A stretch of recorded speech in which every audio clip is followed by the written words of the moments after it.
Their voices still ring in my ears. How dare you embarrass us? It was shouted across the threshold of my brand new house, my guests holding champagne flutes, music humming in the background. Everyone turned. The night froze. And there they were, my family, the people who had forgotten me for years, forgotten birthdays, forgotten Christmases, forgotten every gathering that spelled family in the dictionary of ordinary life. But tonight, they remembered. Tonight they came uninvited, demanding to be seen. They didn't know the trap was already set. There was a time when I believed exclusion was accidental. Oh, we thought you were busy. Oh, it slipped my mind. Oh, you live a little far. We didn't think you'd want the hassle.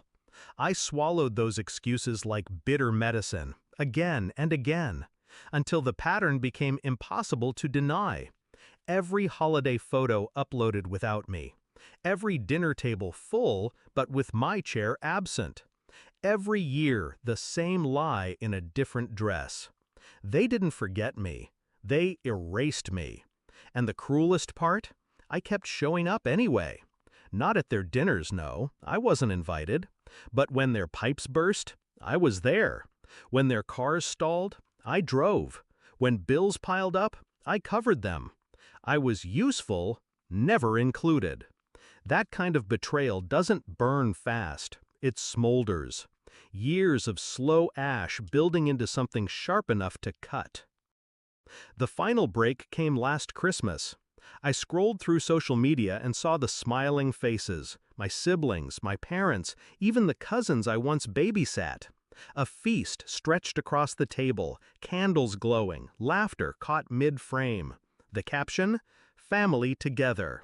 Family together without me. That's when the fire in me stopped begging for their warmth and decided to burn on its own. I didn't text them, I didn't confront them. I went quiet. Instead, I worked, I saved.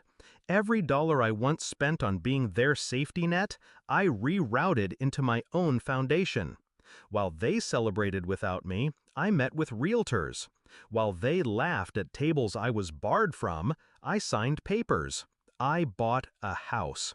Not just 4 walls and a roof, a stage, a weapon, my arena. Because revenge doesn't always look like destruction. Sometimes it looks like success. Sometimes the cruelest cut is thriving without the ones who tried to bury you. I planned my housewarming with precision. Invitations went out to colleagues, neighbors, friends who had stood by me through the years, even distant relatives who never chose sides but quietly saw the truth. Everyone came. Cars lined the street. My living room glowed with warmth, laughter, and the sound of glasses clinking. For once, the celebration revolved around me.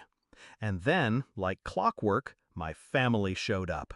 No invitation, no warning, just entitlement wrapped in fury.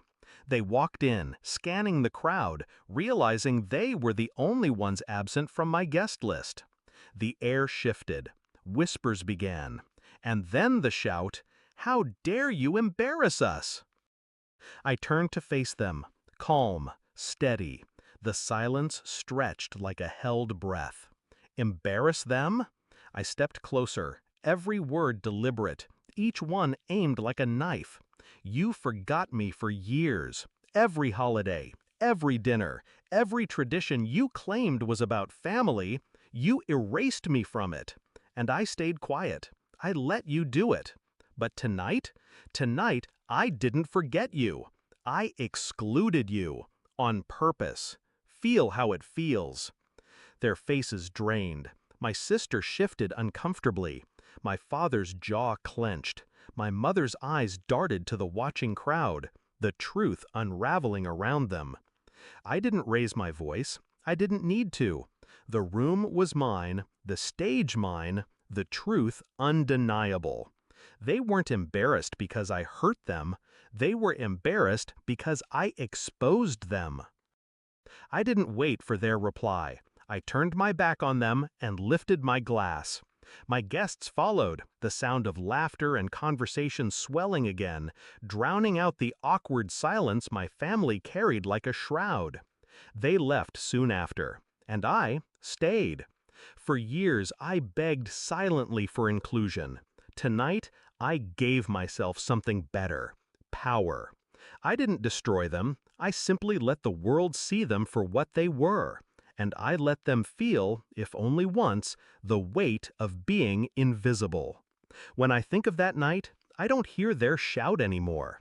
I hear my own silence, strong, final.